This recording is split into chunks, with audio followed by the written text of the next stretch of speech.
Hello, my name is Leonardo, aka DJ Show Pop, and I'm just going to go over some parcel of records I got a couple of days ago. Just want to show some of the records I picked up. There's a lot of good closure on a few of these artists, a couple of long-time records I've been wanting for my collection. It's around 29 albums, so let's go ahead and go down the list, and we're going to start off first with Tsukasa Ito. I got a really nice lot for 2,500 yen, roughly about 25 bucks.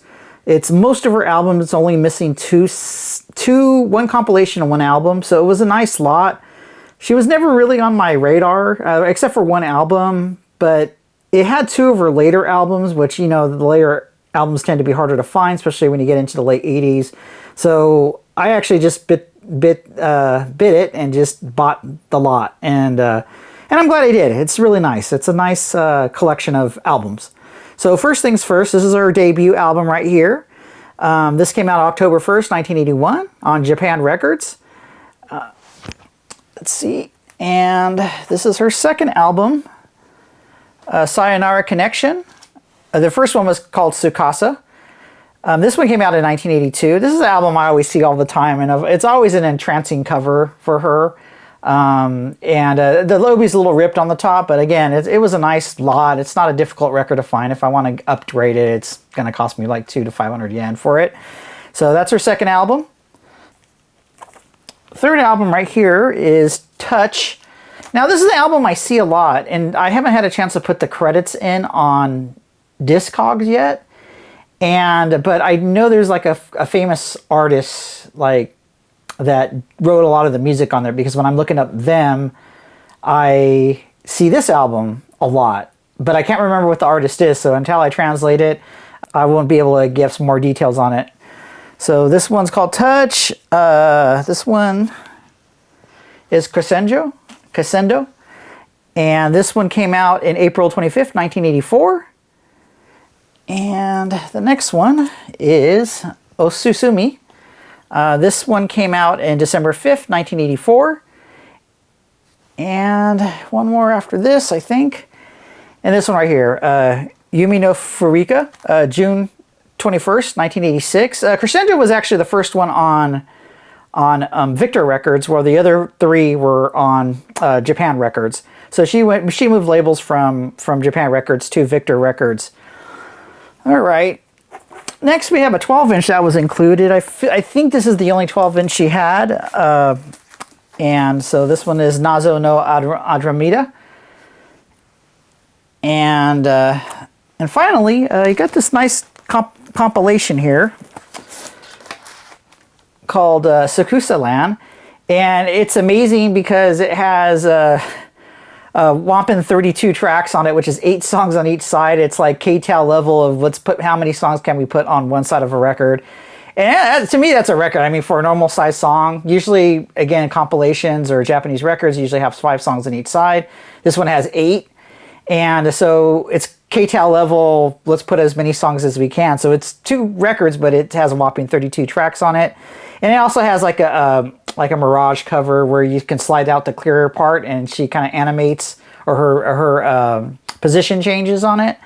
Somebody put in really nice notes on Discogs about this album. They really went into detail about it. This is her second compilation. The first one I don't have. So I'm planning to pick up those 2 albums, the next round of albums I buy, and be finished with her. I feel I got the harder ones to find, which are her 2 last albums, and they're not even hard to find. They're in the 2,000, 3,000 yen range. While all the other ones, like I said, you can get a lot for 500 or 1,000 yen. You can get a nice lot of her records. So, but I'm looking forward to hearing her. Like I said, she wasn't really on my radar. I know she was there, and I didn't even have her on my list of like, oh, I need to get her. But I think the lot really kind of was a really nice lot, and it was worth paying the extra money to get a lot of her later records that you don't see that often, and just to do the translations of the artists on them. So that was a nice little lot. So next one here is Yoko Minamino. This is called Garland. This is her 4th album, came out November 1st, 1987, so it's a little bit later on CBS Sony. If you don't know her, she was the actress that played Saki Ashamiya in the second Sukeban Deka. I haven't seen the first one, of course, as Yuki Saito. So I haven't seen the second show yet, but she's the main actress in that second series. I really want to get more of her music. All right, so now we're going to be moving on to some VAP stuff right here. This is Hisako Mitsui. It translates Wonderful Tenchi. Came out in July 1982, where it translates as Wonderful Angel. Her nickname is Choco, so that's why it says Choco in the lower right. It's just a very interesting idol group she was a part of. She was a part of an idol group called Pansy with Chiimi Manabe and Sawako Kitahara. What's interesting about this idol group is that they didn't release their albums as a group. They released them separately, independently. Even though they were an idol group, their albums came out separate. And many of you probably are familiar with the Chiimi Manabe record, because that's a real famous like city pop, synth pop record that's in like the $200 range. So it's kind of legendary, but this is Choco, again, Hisato Mitsui, and she had this one album and she had 2 singles on VAP. So she really didn't have a big career compared to the other 2 girls on the in the idol group Pansy. But she was the first idol on VAP Records. This is record number 333. So she's really the debut idol on VAP. Now this album comes with a nice poster of her. It's a really nice package. Her 2 singles are not real nice package. I'm probably going to be doing a lot more again on just on her career, because I'm going to be doing a lot of VAP artists. And since this was the last item I needed by her was this record out here. So I picked it up. I have the 2 singles, so I can do a nice little retrospective on her career. All right, so this is another idol on VAP, and a lot of people don't know about her. She only had this one album on VAP, and she had 1 single, but both have the same cover. This is Lucy Kent. She was an American Japanese who grew up in New York and Brooklyn, I believe, and she went to Japan and kind of became an idol. She did this album, and then she did another album with a group called Kentos, and I thought the band was named after her, but it turns out Kentos was a club. And the Kentos were a band that promoted the club that was like the house band. So they did an album together, and then this album came out, which is like a solo record. So she's a very interesting, American and Japanese artist. She's still very active in the Japanese broadcasting industry. She's been in the industry since this album came out. And but this is an album and an artist you really don't hear about on VAP. I was really kind of shocked when I found it, because I just didn't know it existed. I thought she just did a single, but here's this album. Nice sound to it. I really like it. I'm not the biggest fan of the single, but I really like the album. It's really, really nice. It's a nice promo copy, but there's a lot of wear on it. And I kind of overpaid for the record because I thought it was kind of rare, but it turned out that you can probably get it for around 2,000 yen. But she's kind of a famous, still real active artist, at least in the entertainment interest and broadcasting in Japan. So she's really made a career of herself for herself over the years. All right, so I already have this album. There's 2 versions of it. Well, I originally thought there was 2 versions, but apparently this is a 3rd version that I didn't even know exists, and I kind of had to buy it when I saw it, and I didn't pay much for it. But the first version has the triangle for Omega Tribe, Aqua City. This came out on September 21st, 1983. The first version had a larger triangle, and it had a design here on the far left corner. And then it was reissued with the smaller triangle and a sticker down here as well. But what's interesting about this one doesn't even have the sticker on the bottom, and this is the cover for it. And I looked at it with a magnifying glass to kind of look at if there was ever a sticker down there, and there never was. So this is kind of a pre-sticker, doesn't have the hype sticker on it, and I had to buy it just because of the way it looks. It just looks so much nicer with that extra logo. You really get to see the beauty of like that album cover. And again, nothing really different, but it's just a 3rd variation of the Aqua City Omega Tribe Eskiyataka Omega Tribe album. And so I had to buy it, and I'm glad I did, because it's just a nice variation of the cover that I have never seen before. So, all right, and usually I save my 2 hardest albums to find at the end, but I kind of wanted to have all the VAP records together.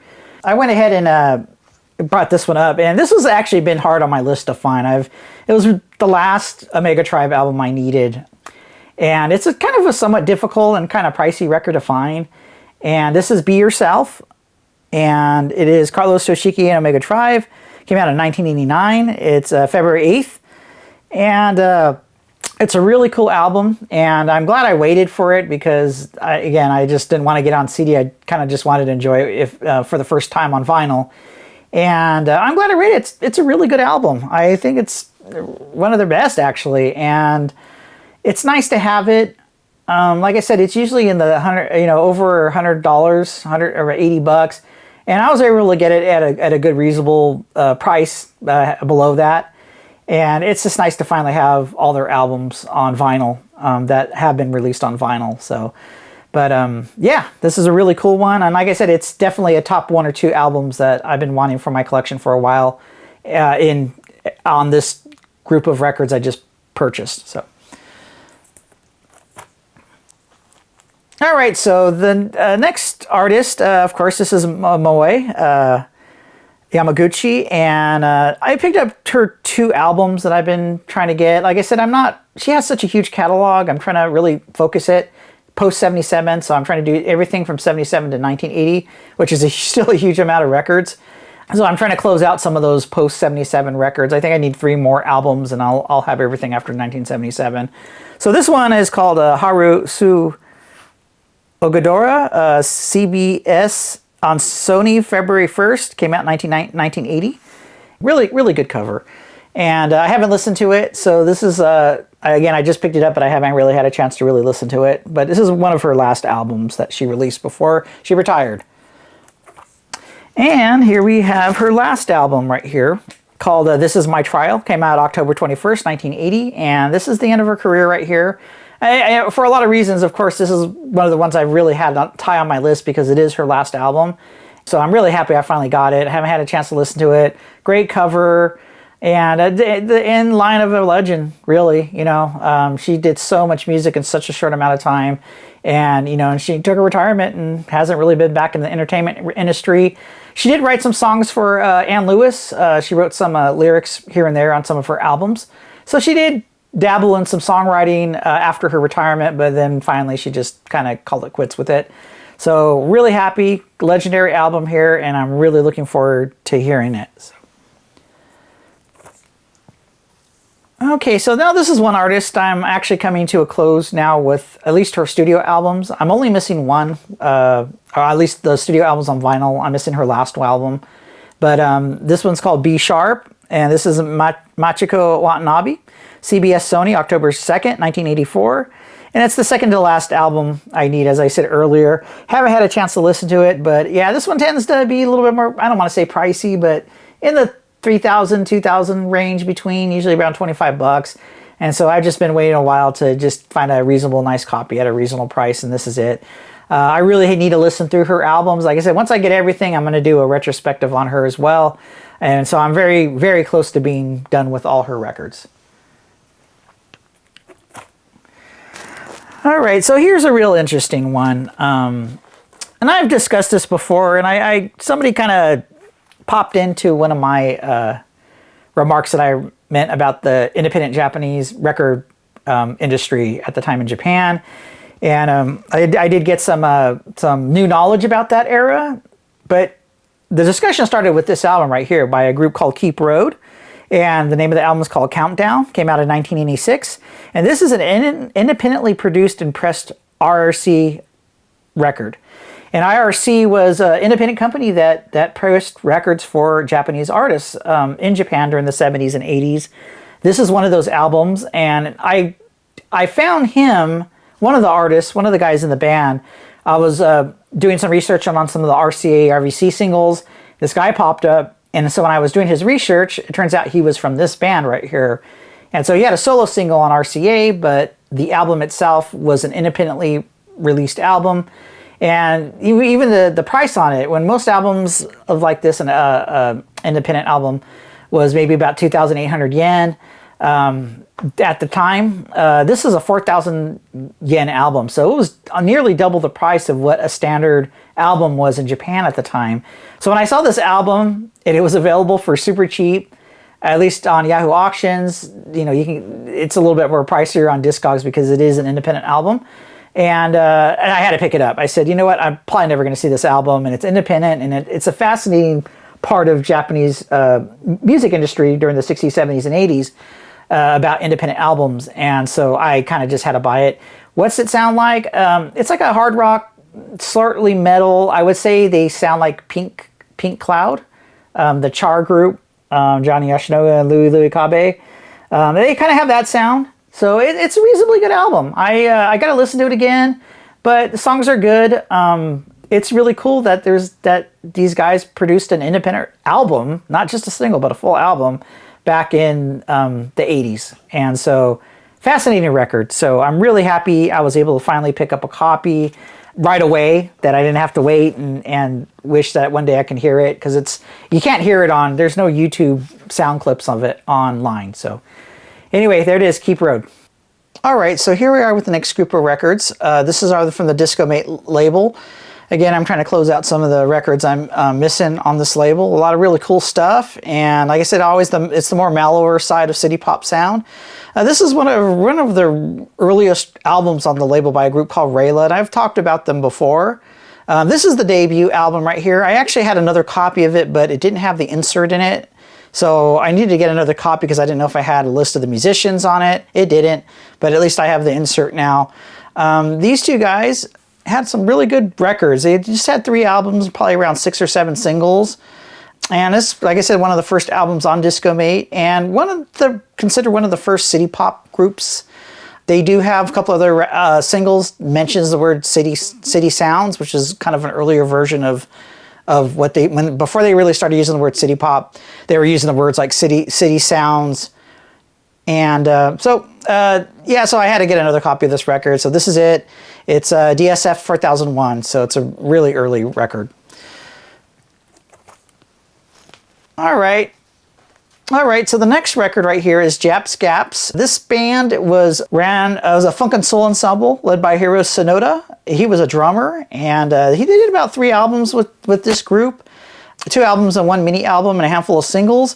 He was kind of all over the place. He did a lot of different groups. He had his own solo records as well, and he's kind of known as funk and soul, and it's a good album. I really like it a lot. They have a lot of really good songs on their album, especially if you're more into the funk and soul from this time period. So this is the name of the album. It's called No Problem, and it came out in June 1981. So the next album right here is by Sumiko Yamagata. This one I've been waiting for a long time. I've been trying to find a clean copy of it. It tends to yellow out and have a lot of stains on the record from the humidity and stuff. They tend to yellow and craze a bit. So it took me quite a while. It's not a difficult album to find. It's just hard to find one in clean shape. I took a risk on this one because it was a lot of 3 of her albums. I already had one of them, and I needed this one, and then it came with the one that's after it, which is a best of. But going back, this is her debut album. It's called Kaze Sera Shohite Ai, and Yamagata Sumiko Folk Album No. 1. And it translates to Wind, Sky, and Love. It's one of my favorite covers. It's actually one of the rare times that I wish it didn't have an Obi on it, because it's a beautiful cover with the nice blue and the angle that you see her in. This was on Columbia, March 25th, 1973. So she barely missed the 60s era.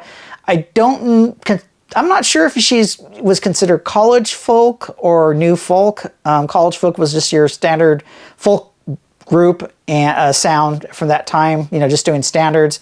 And so I think she kind of rides between the both. I think sometimes she's new folk and sometimes she's college folk, and especially with her younger age as an artist.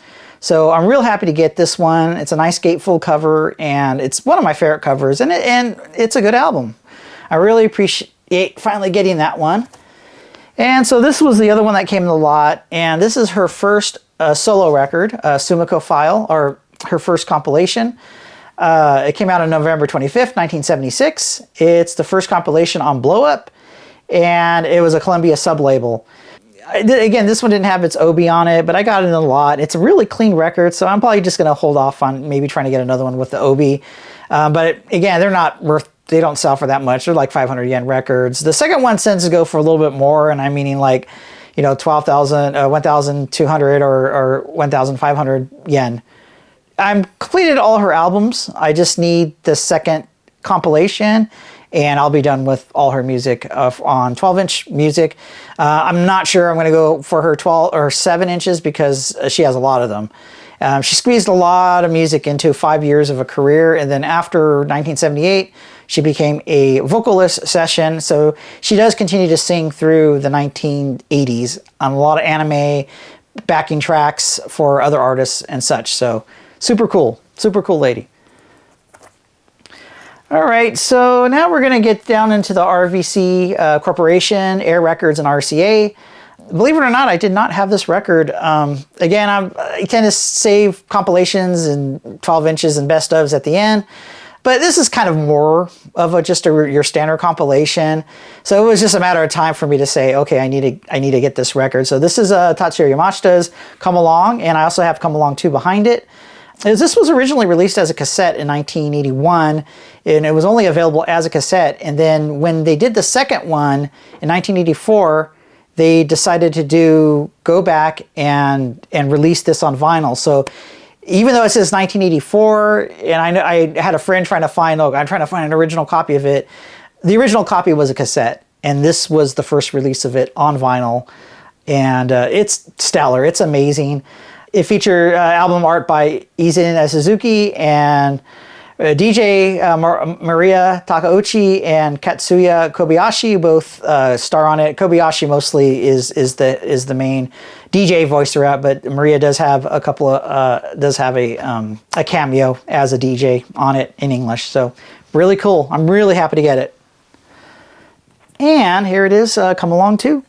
Same thing, just really cool to finally have these two. These were the last 5, kind of reason why I got it was because I needed the last 2 albums to do the first 5 singles and the first 5 albums on Air Records. So it was just time to like, I want to do those videos. So I needed to get these 2. So it was kind of the thing that finally was able to get it. This one came out 1984. And it also features Kasami Kong and Katsuya Kobayashi as the DJs on this record. So you got both of the major DJs that were kind of doing these DJ albums back in when these albums were being released. It's not just Tatsuro Yamashita, but Kuwana has one and Lewis has one. So there's quite a few of these DJ records with vocals on it that were out at the time.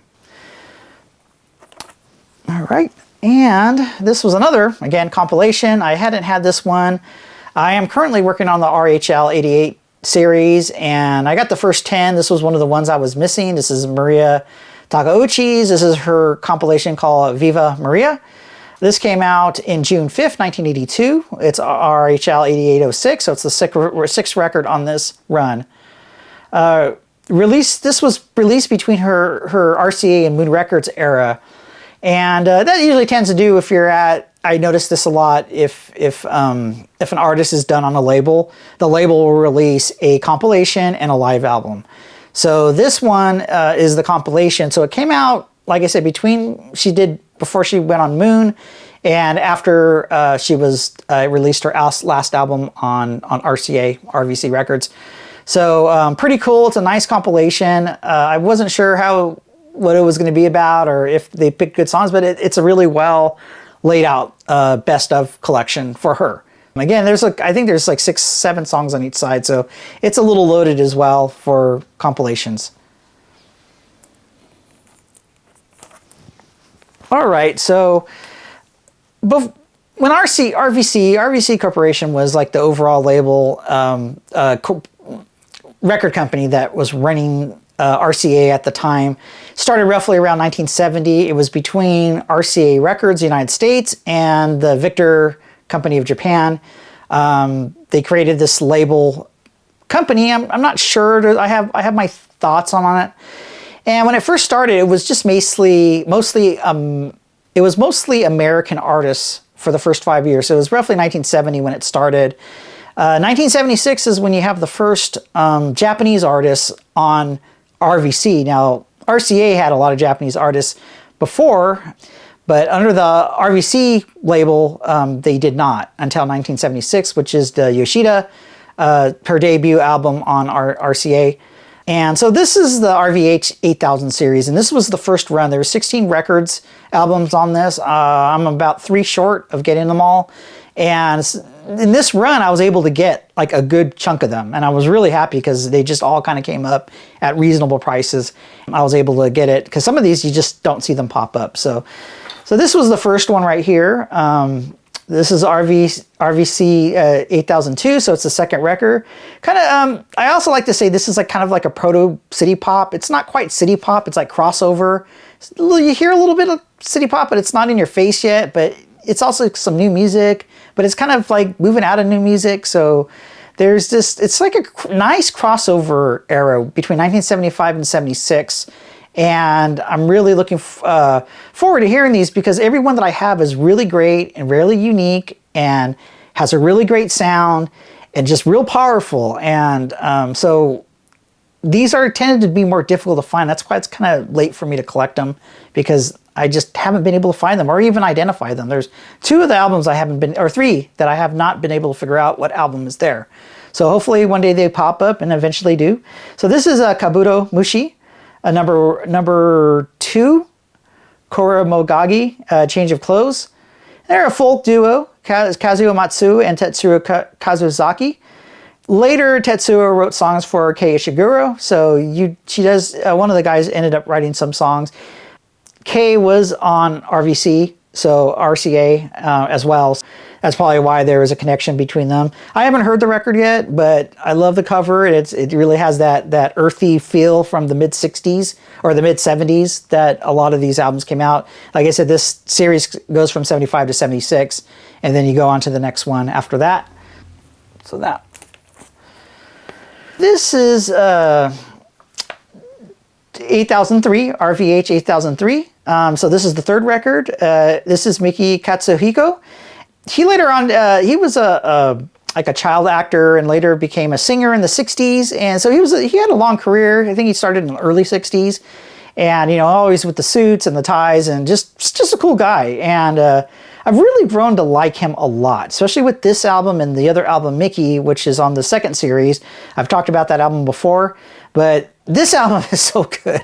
It's so good. It's like, I don't know how many albums where he did this sound, and the best way to explain it, it's like Love, Forever Changes, if you're familiar with the band Love, the LA band. It just has this moody, atmospheric, with horns and acoustic guitars and just great simple melodies that are just like perfect. And this album and the next one don't even feature him on the cover or the back cover or anything. So it's like these like really kind of dreamy albums that he did. And this is the first one on RCA. He did a second one. I forgot. I think he was on Crown or King, like in the 60s. So I don't know when he started doing this sound, but it's such a great album. And there's a third one that he did after these 2. There's a third one, and I'm trying to locate that one because I have a feeling it's going to have kind of like the same sound as this one. But this album's a masterpiece. The second album after this one is a masterpiece. They're just great records, atmospheric, superb melodies. Just everything about him. I really into this guy, and this one kind of just confirms it for me. All right, so this one, I should have opened it up, forgot to do it. This is Nohito Kuwahara, and the name of the album is called Yajin. It kind of translates to ruffian or country folk.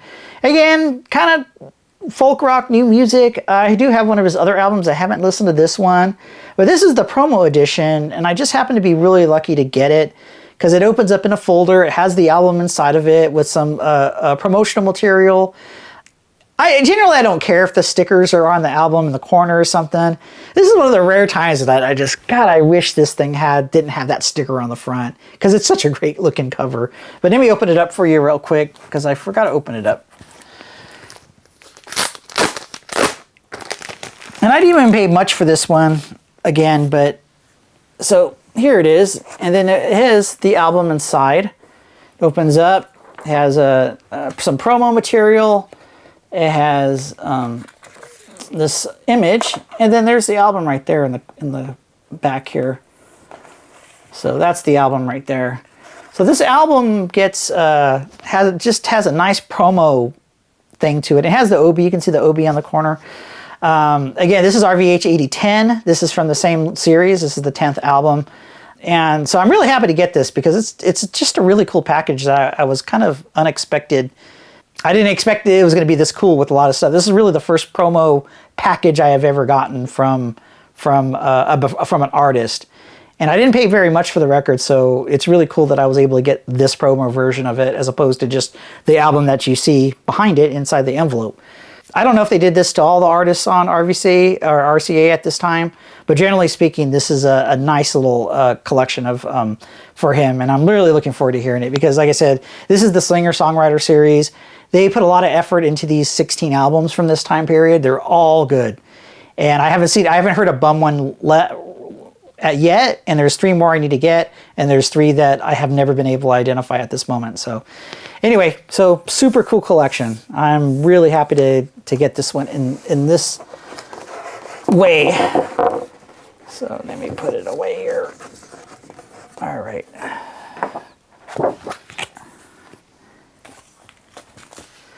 All right, so this here is Masahiro Kawana. All right, so this is Masahiro Kawana. This is his debut album from 1976 and called Who Are You? This was the original catalog number. This was actually from that original singer-songwriter series from RVH 8000 with the 3 previous albums I just showed you. This album was only produced for a year. It was reissued the next year with a different catalog number. And when I first went on to Discog, this whole thing was a mess, like about all these albums and the years and everything. And when I was done, I realized that I had the reissue from 1977, not the original with the original catalog number, which is the RVH 8014. So I was trying to find one, and I just took me forever to find one with an OB on it. It's not a hard record to find, but again, I want to have this stuff because there's a lot of information on the OBs that helps me with the history of the record and minor information. So, and then my second pressing of the repress that came out in the year later, it wasn't in that great shape. It was probably VG plus, kind of a little rough. So this one's a nice minty, clean one, and I'm really happy because I really like that album. This is a really good album. If you don't have any Masahiro Kawana albums, I suggest this is a good one. This is probably one of the top 3 you should get, and I'm again really happy to finally get it. This is RVH 8014, so it's a little bit later. So the last record, and like I said, the Help Yourself by Carlos Shishiki and Omega Tribe, that was kind of a high one, but I kind of wanted to mix it in with the other records. So I wanted to have that mixed in, but I think at this moment, I just wanted to kind of show what my, kind of the rare one I was looking for many years. And it just pops up. It's not cheap when it does, and that is Virgin Love by Yoko Oginome. This album is really tough to find. It came out in 1989. This is the Japanese language version. There was 2 versions of this album. There's an English version and the Japanese one. The English one's fairly easy to find, and it's kind of gone up in value. I'm seeing it in the 5,000 yen range these days. But for a long time, you could just get it for like 2,000 yen or 3,000 yen. But this one has been a pain to get. So much so, I got the version with a rental sticker on it, and I tend to not get rental records if I don't have to. But this is such a hard one to find, and I got it for a steal. I got it. Nobody bid on it, and I got it for really cheap. And like I said, this one usually goes for over $100, $120. I know people who've dropped the money for that, and I was able to get it for really, really cheap. It's a trade-off. It's a rental, but it's a really difficult record to find. So it's one of those beggars can't be choosers albums, and I'm just really happy to finally get one because it's a difficult record to find. And when they do pop up, you're going to be paying over $100 for it. So it has a nice a hype sticker on it. This came out in February 21st, 1989. The English version came out in December 17th, 1988. So roughly around 4 or 5 months later, they did the Japanese version. And I've had this on CD for years, but it's kind of nice to finally have it on vinyl. It was a deal on getting it. I'm really happy to finally get it because this was the last album I needed to complete all the Yoko Onigami albums. And then Bug in a Dress came out. And Bug in a Dress is a cover album that's on vinyl, and it's super hard to find. And I was checking it off, and I'm all, what's this Bug in the Dress thing? So now there's another album I need to pick up by her that's actually really incredibly hard to find, because it didn't seem like they're only sold in her concert or her shows, and not many of them have made it onto the open market. So I don't have one. Again, it's a modern record, and I think it is covers, self-covers. It's a little bit different, but I still would like to have it because it's a Yoko Oginome. I just finished up her 45s as well. I got all her 45s. So her and Yu Hayami were the two that I was really focusing on, because I do remember their music back in the 80s as a kid into Japanese music, but they're cover versions of their songs. But I do remember the songs. So yeah, that's it. I'm really happy to finally get all their records, all her records, and it was just a nice little collection of albums to pick up. I do have a couple of albums there's another group of albums I got before this group, so I'm going to do a video on those probably fairly soon. I will be doing the VAP records, the 20s, fairly soon, and I will be also starting with Air Records as well, now that I got the 2 albums and I have all the singles, the first 5 singles on the label. Anyway, thank you very much. I'm trying to do a lot more artist retrospectives, and I'm really working on trying to do other items as opposed to just these reviews here of these albums that I get in the mail. So I appreciate all your time. Thank you for subscribing, and I appreciate it. Thank you.